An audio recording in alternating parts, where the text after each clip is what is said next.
Welcome back everyone. So in last video I have shown you how to create an agent, how to create neural networks, how to train those neural networks, and how to create a memory and how the agent is going to use the memory for the training. And now in this video we will actually train the agent to play the game, and we will wrap up everything, and we will implement this get action method, and we are going to implement the epsilon greedy policy to get the action from the agent. This epsilon greedy policy is a very key concept in reinforcement learning to balance the exploration and exploitation. Now let's understand what it is with a simple example. Okay, let's consider this situation. Let's say we have 4 spots in a ground, and there are some amount of diamond in each of these spots, and only one among these 4 spots has some infinite amount of diamond. One will have some diamonds, two will also have some diamonds, three has the infinite amount of diamond in this case, and at the beginning four will have large amount of diamond, and as we go deep there won't be any diamonds in the four. Now we need to find the spot which has the infinite amount of diamond. We do that by balancing the exploration and exploitation. So let's first understand what exploration and exploitation means. Exploration is trying the new actions to gather more information about the environment. It basically means selecting a random action to see how much reward it gets to us. Now at the beginning we don't know which of these spots have the large amount of diamond. So what we will do, we will explore, means we will select a random spot out of these 4 spots, and we will dig and we will see how much amount of diamond we get, and then we will again randomly choose another spot. We will dig and we will see how much amount of diamond we get. That is the exploration. Now let's say we digged up to this level in all the 4 spots by choosing them randomly. By this time we will realize that whenever we dig the 4th spot we are getting the maximum rewards. So what we will come to conclusion is 4 is giving us the maximum rewards out of these 4 spots. Now if we were to exploit from this position onwards, we will choose 4. Here exploitation means using the knowledge already gained to maximize the rewards. Means if we were to select a spots that give us the maximum amount of reward at this point of time, we will choose the 4. But is it correct to conclude that the 4 has the infinite amount of diamonds at this point of time? Clearly not, because at the beginning 4 might have large number of rewards, but actually 3 is the one that has the maximum amount of diamond. So what we will do from this position onwards is we will do the exploitation and exploration also. Means most of the time we will choose the 4 to dig to get the maximum reward, but from time to time we will also explore the 1, 2 and 3 to see if we get any better reward or not. Let's say some time passes by and we reach this position in all the 4 spots. At this point we will realize that for exploiting 4 is not giving us the maximum rewards, but exploring 3 is giving us the maximum rewards. So we will slowly shift the exploitation from 4 to 3, and from this point onwards we will exploit 3, means maximum amount of time we will choose 3 to get the maximum reward, and from time to time we will explore 1, 2 and 4 to see if we get any better rewards or not. And let's say some more time passes and we reach this position. At this position we will be sure that 3 has the maximum amount of rewards, and we will only dig 3 at this point. But it is important to explore a little bit even at this point, because 1 to 4 might give us some better results later in the future. We still need to explore a little bit to see if we get any better rewards or not. So how do we balance this exploration and exploitation? We balance it using the epsilon value. Now this epsilon value is nothing but the probability of choosing the exploration, nothing but probability of choosing the random action, and 1 minus epsilon naught will give us the probability of choosing the exploitation, which is nothing but choosing the action that gives us the maximum reward at that point of time. So what we will do is we will start with the epsilon value of 1, means 100% of the time we will choose the random action. Since at the beginning we don't know which action will give us the better reward, so 100% of the time we will choose a random action and see how much reward it gets to us. And as time passes on, we will slowly decrease this epsilon epsilon value, let's say 0.9, 0.8, 0.7 and so on, and we will fix a minimum epsilon value. Generally a minimum epsilon value of 0.1 is chosen and we will continue the training process. Let's say for example some time passes and currently the epsilon value is 0.8. It means that 80% of the time we will choose the exploration, means we will perform some random action and see how much reward we got, and 20% of the time we do exploitation, means we will choose only the action which gives us the maximum reward 20% of the time. And as the training process goes on and time passes, we will eventually reach the minimum epsilon value of 0.1, and after the agent is trained well, we will do the exploitation 90% of the time and do the exploration 10% of the time. Even though the agent is trained well and exploitation is giving us the great rewards, it is still important to do some exploration to see if we get any better rewards when we perform some random act. That's why at least 10% of the time we will choose the exploration, means we will perform some random action and see if we get any better rewards or not. Now in this egg catching game, I have fixed the minimum epsilon value of 0 because this is a simple game with some simple rules. All we gotta do is train the agent to catch the eggs. After the agent is trained well, performing a random action is not necessary, since the only job is to just catch the eggs. But this minimum epsilon value is very important in some big environments or some complex environment. Even though that agent is trained well, at least we need to explore 10% of the time to see if we get any better rewards by performing some random actions. Now let's implement all this. Okay, first I'm going to remove this and I'm going to create an action to return. First I'm going to populate with zeros. Now we need to choose the epsilon value. So first I'm gonna go up here and I'm gonna say self dot epsilon equal to 100. You will understand in a bit why 100 here. Now down here I am gonna say self dot epsilon equal to maximum of 0, 100 minus self dot endgames. Now what I am going to say is if random dot rand int of 1, 100 is less than or equal to self dot epsilon, then we will do the exploration, else we do the exploitation.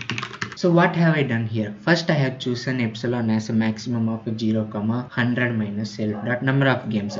So at the beginning the number of games played will be 0, so this epsilon value will becomes 100, and this random dot rand into 1, 100 will give me a random number between 1 and 100 with equal probability. Since the epsilon value is 100 here, the probability of this number less than or equal to 100 will be 1, since every number between 1 and 10 is less than or equal to 100, and we will do the exploration. Since in starting we don't know what action will give us the maximum rewards, so we will only do exploration at the beginning. And as time passes, the number of games increases, and let's say the number of games reaches 50. Now in that case the epsilon value will become 50. This random dot rand into 1, 100 will give us a number, and the probability of that number less than or equal to epsilon value will become 0.5. Since we only get number less than or equal to 50% of time from this random dot random, so we will do 50% of the time exploration and 50% of the time exploitation. And let's say some more time passes and the number of games is greater than 100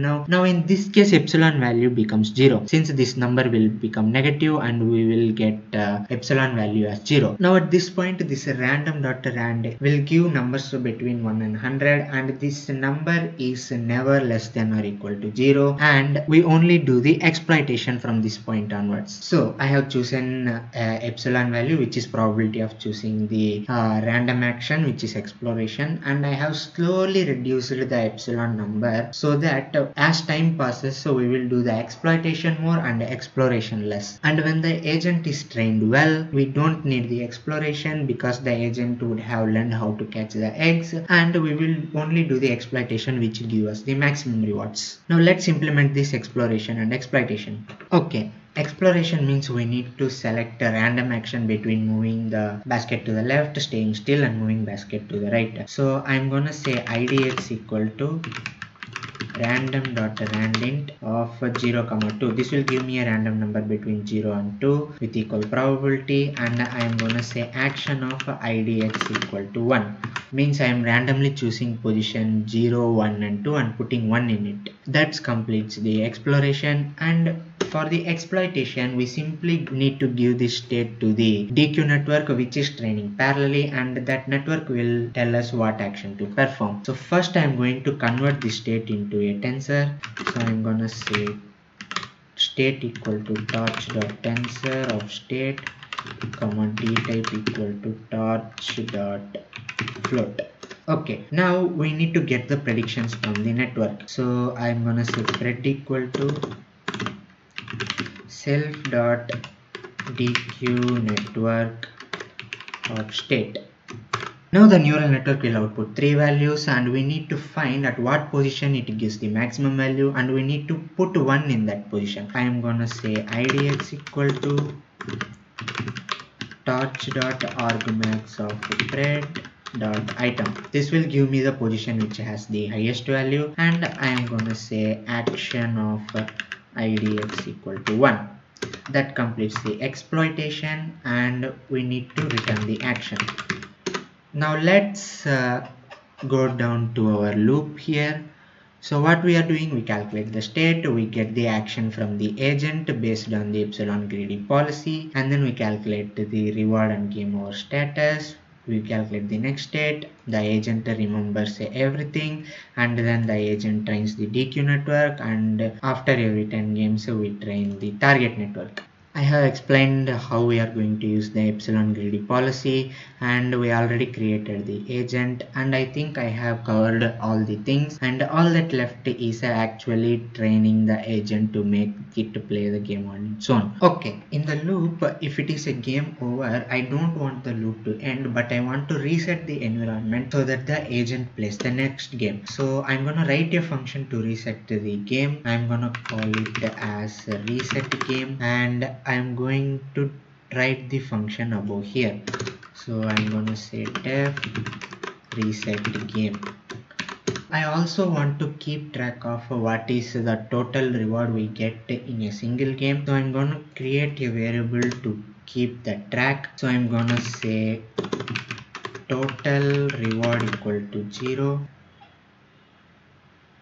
In the loop, after we get each reward, I'm gonna say total reward plus equal to reward, and then if the game is over, we will also reset this total reward to 0.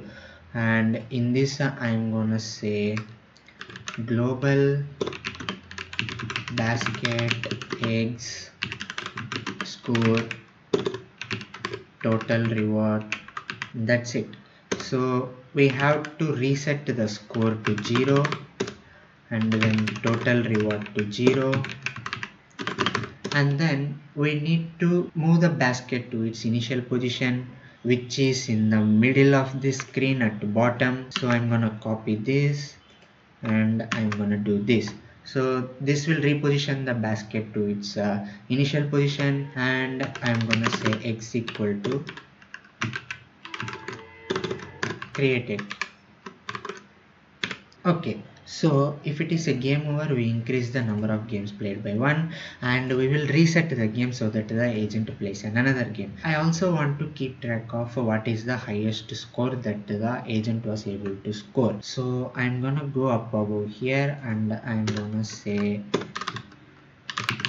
highest score equal to 0, and I'm gonna come down here, and if it is a game over, now I will check the score that the agent has got. If the score is greater than the highest score,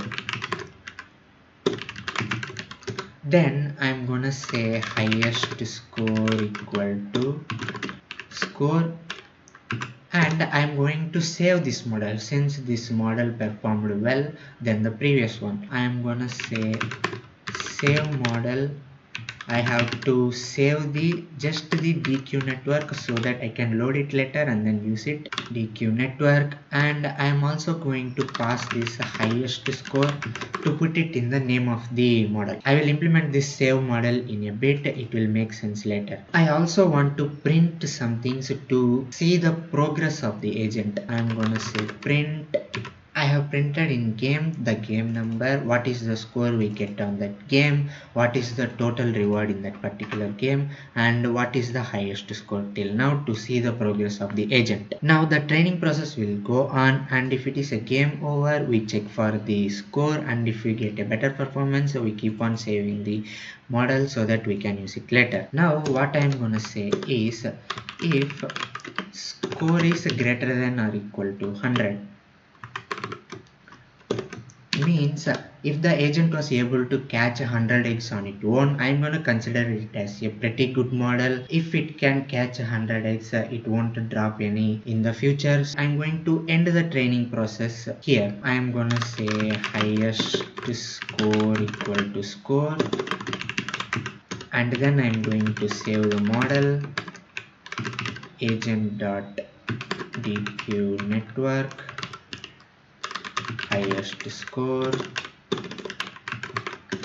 and then I'm going to end the loop by saying running equal to false. So what is going to happen is, it is going to train on several games. If one game is over, we are going to save that model, and if the score is greater than or equal to 100, it is a good model. I am going to save that model and end the loop. I am saving this model here also, because even if we don't reach the score of 100, at least we will get some better model here. So I have written the save model function up in a new cell here. We are passing the model and the highest score into this function. I am going to save the models in a folder named models. First I need to check if this directory exists or not. If not, I am going to create the directory. I am giving it the model name as DQL model, standing for deep Q learning model, and I am appending the highest score as a string to the name. I am doing this to identify how much score the model has got in the training process, and then I am simply saving the state bits of the model. Now I think that completes the entire coding part, and everything looks good, and we are good to start the trainings. And I realized that this is model path.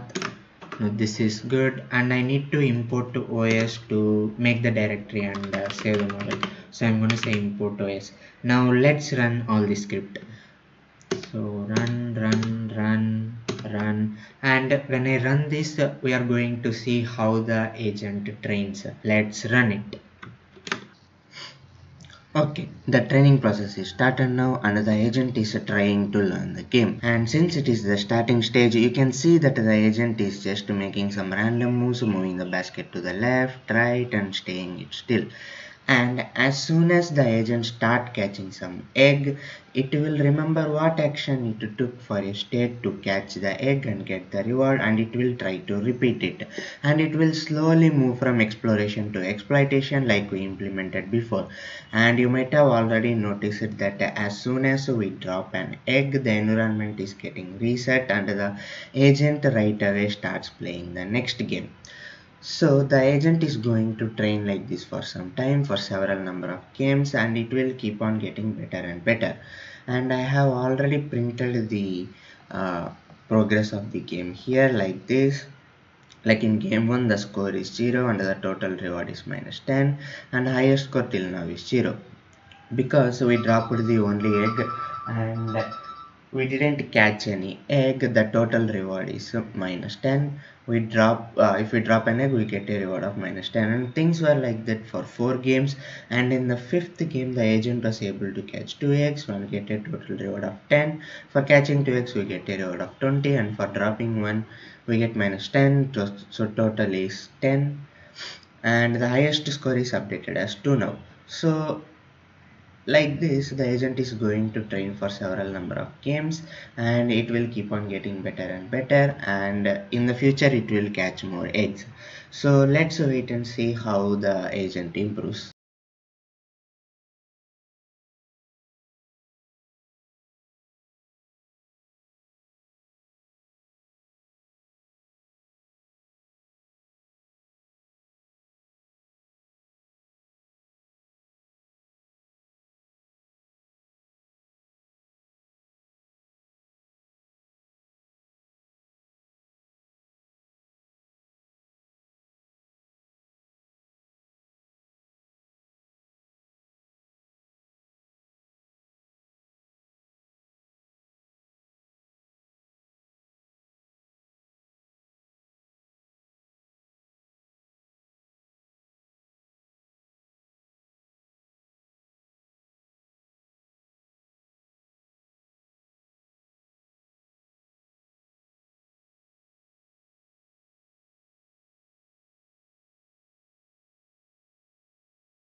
Okay, some time has passed now and the agent has played around 103 games now.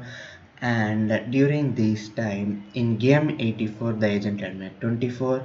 That was the highest score till now. And in game 86, 12, game 87, 19, and in game 103, 16. And it is currently playing the 104th game, and you can see it already made 78, means it has catched around 78 eggs, and this is the 79th one. So we can say that the agent had figured out what action to make to catch an egg and get the reward, and it is performing quite well now. And the training process will stop when the agent is able to catch 100 eggs on its own, so that it knows for what are the right actions to make for eggs different positions. And we can say that the model is a pretty good model. Later we can load it, and when we run it, the agent will be catch all the eggs. Now you can see that the game is not responding too well because my computer is not handling all the screen recording and the game running very well, but it should work for you. So let's wait for some more time and see if the agent can catch 100 eggs.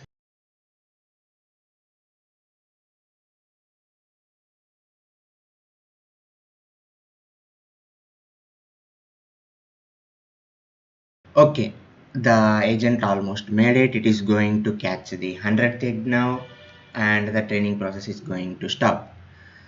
Okay, it says game over and the training process has stopped. Our model would be saved here with the name of what did we save it? Yeah, DQL model and 100 with it. So this model knows how to catch the egg with basket no matter in what position the egg is dropped. So let's load it and test it. And one more thing, I have set the score limit as 100 for the training process. You can set a number greater than 100, whatever number feels satisfied for you, but 100 just works fine. The agent will be well trained and it will catch all the eggs. And during the training process, you might reach this 100 score in less than 100 number of games. Maybe you can even reach it in 50 games, and sometimes it takes more than 100 number of games. You just have to be patient until a score of 100 is reached. And if your agent doesn't make progress for a very long time, just try restarting the training process by rerunning the entire script. Okay, I have created a new notebook and included the code to load the model and run it. First, I imported all the required libraries, the code for the neural network, and I am loading the weights from this path. And this DQL model 100 has the experience of catching 100 eggs. So these weights are well updated so that no matter from which position the egg is dropped, it can catch it easily. I am creating the neural network and loading the weights into this neural network, and this is the code to run the Pygame. You already know all this. Code for creating basket, code for creating egg, function for calculating the state, function for performing the action. In the game running loop, we don't need to train anymore. We just need to calculate the state and give it to our trained model, and it will tell us which action to make. So first we calculate the state and then convert it into a tensor, and then we will feed it into the model and then see out of the three positions of the outcome in which position we are getting the maximum value, and then we will create that action, and then we will calculate the score and see if the game is done by performing it in the environment. And then if game is done, that's it, it is a game over and we will exit out of the loop, else the game will keep on running. And let's run this and see how is the performance. The game has started and the eggs will be easily collected in the basket no matter from which position the egg is dropped, because we have trained the model very well using deep learning approach. And yeah, we did it. We just thought an AI or an agent, call whatever makes sense for you, to play a game, and it is now playing the game on its own, and it is going to play it perfectly because we have trained it very well using the deep learning approach. And that's it for the video. This is everything about the reinforcement learning and how to train an agent using deep learning approach. Please feel free to tell me if I have missed anything important or explained anything incorrectly. And yeah, this game is going to run forever until I close it. Isn't this cool and fascinating to watch? Okay, I will see you guys some other time and have a good day. Bye bye.